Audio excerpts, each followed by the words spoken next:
asalaamaaleykum mbokk yi maa ngi leen di nuyu di leen jaajëfal yéen ñëpp maa ngi tudd Aliou Sané di coordonnateur mouvement Y'en a marre bi ma déggee appelu kuréel gi nga xamante ni moom moo organiser journée bi activité bi muy CAP xaaruma ñu woo ma ci je me suis senti concerné d'abord parce que journaliste la à la base bi ma ñëwee fii fekk naa fi ñoom Aminatou Mohamed Diop soxna su jàmbaare gi nga xamante ni bi may tàmbali journal Le Quotidien moom moo ma fa dalal doon sama chef de desk gis fi sama yeneen frère ay ñoom Bokar Sakho ak ñeneen ñi nga xamante ni bi ñu nekkee ci presse bi ñoo nekkandoo woon et je me suis rappelé aussi bi may tàmbali journal Le Quotidien jamono jooju la Abdoulaye Wade jëloon Madiambal Diagne ne ko ràpp ci kaso bi pour un délit de presse et jamono jooju gisoon naa ñoom Aminatou ak ñeneen suñuy doyen taxawaay bi ñu amoon pour que Madiambal ñu libéré ko et aujourd'hui l'histoire se répète ça veut dire que le monstre reste debout et il faut lui faire face sama beneen taxawaay fii tey mooy en tant que militant des droits de l'homme je suis là aussi en tant que militant des droits de l'homme te ci loolu laay woo bépp militant des droits de l'homme bi nga xamante ni yaa ngi ci réew mi Sénégal tax la jóg combat bi dañ ci war a nekk au-delà de Pape Alé il s'agit de la démocratie mais il s'agit surtout de la liberté de la presse bi nga xamante ni c'est non négociable dans un état de droit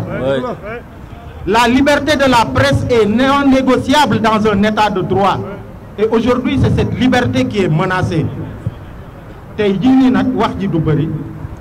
conseil de presse la tey bu symbolique waaye ñu ngi joxe dox daje incha allah vendredi marche bu mag bi nga xamante ni ñu ngi koy organiser pour la libération de Pape Alé Niang mais au-delà de la libération de Pape Alé Niang pour un principe non négociable bi nga xamante ni moom mooy la liberté de la presse marche bi dina commencer ci école normale supérieure incha allah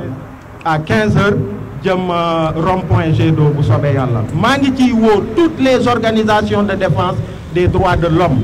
gis naa ne Amnesty jóg na mu ngi ci dox ay jéego mu ngi ciy mobiliser wu mais au-delà de Amnesty j'interpelle toute la société civile sénégalaise j'interpelle toutes les associations bépp mouvement tous les activistes tous les porteurs de voix mais aussi cette majorité silencieuse bi nga xamante ni mooy doole réew mi sénégalais yëpp fépp fu ñu nekk nañu mobiliser wu ndax au-delà de Pape Alé Niang suñu démocratie la tey Pape Alé Niang la suba mën na doon keneen ak keneen ci ñun gis ngeen caméra woman yeeg caméraman yi nga xamante ni ci ay manifestation rek ñu ngi leen di agresser ay forces de l'ordre di leen agresser alors que le journalisme c'est un métier noble ailleurs dans le monde journaliste day ñëw ci restaurant mu lekk ba pare dem te du fay parce que ils connaissent la valeur du journaliste merci jaa ngeen jëf.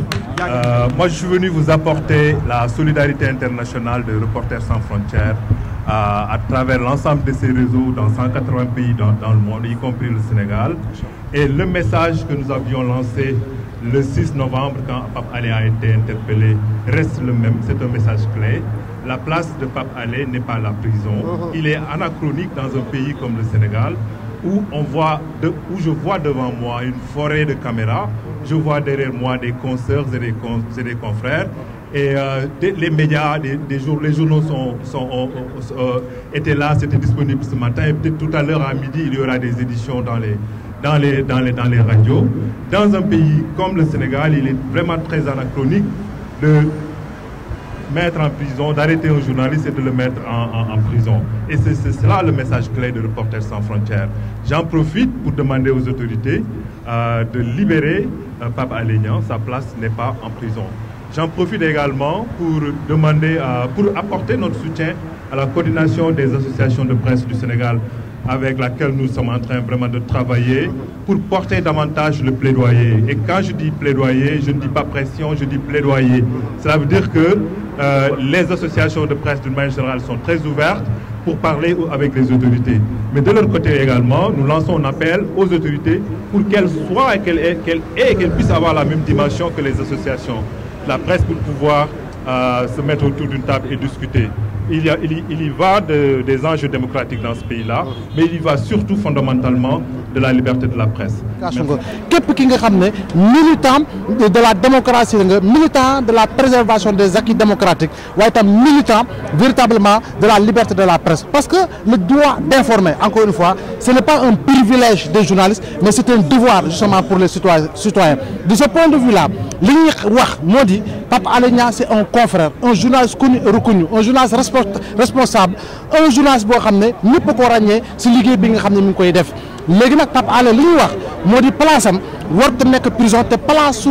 journaliste place am de prison tant que c'est dans l'exercice de sa profession Pape Alé Niang il a été arrêté dans l'exercice de sa profession donc li ñuy wax rek moo di au nom de la liberté de la presse garantie par la charte fondamentale qu'est la constitution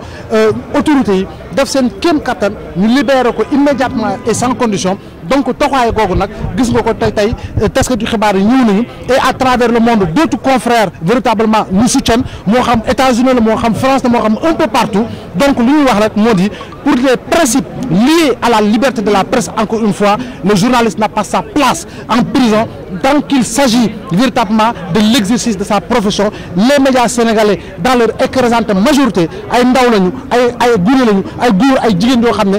responsabilité la ñuy jiital éthique ak déontologie la ñuy jiital si lii nga xam ne la ñuy def parce que itam liggéey gu ñuy def liggéey gu tar la liggéey gu métti la waaye ñu ngi si gëm ko pour rapport ak lan joxe xibaar taataan ko ngir mën ko jottali askan wi te jàpp naa ni këru taskatu xibaar yu bari ci Sénégal loolu la ñuy def waaye itam am na beneen rôle boo xam ne médias yi ñu ngi koy def te gars yi duñ ci bàyyi xel mooy le rôle lié à l'éducation des masses te médias sénégalais de manière générale tam ñu ngi koy def donc li ñuy wax rek moo di président Macky Sall moo waxoon ni si mandaam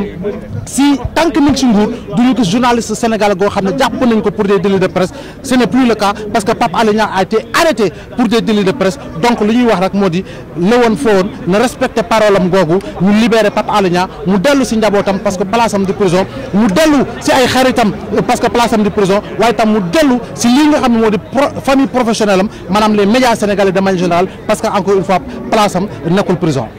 jéego bi gis ngeen ko tey rassemblement la laata loolu daje nañu waxtaan ak ay avocats société civile ay nit ñi ngi leen di gis ñi ngi waxtaan kilifa diine yi daañu leen saisir fépp fi nga xam ne nit ku baax nga fa te way waxal Sénégal ngir jàmm Sénégal daañu la seet si waaye tam bu ñu yëggee si rassemblement bi il y aura une grande marche nationale la grande marche nationale nag du taskatu xibaar yi kese tous les militants de la démocratie tous les militants de la préservation de la démocratie tous les militants de la liberté de la presse encore une fois ñoom ñëpp ñoo war a ñëw bokk mécanicien bi ca la menuisier bi ca la électricien bi ca la fonctionnaire bi ca la képp koo xam ne rek yaa ngi yëngu te gëm ni Sénégal Sénégalu jàmm la Sénégalu démocratie la Sénégalu liberté des masses et individuelle et de la presse la defe naa ni bokk nga ci invitation boobu parce que liggéey la goo xam ne ñoo ko bokk.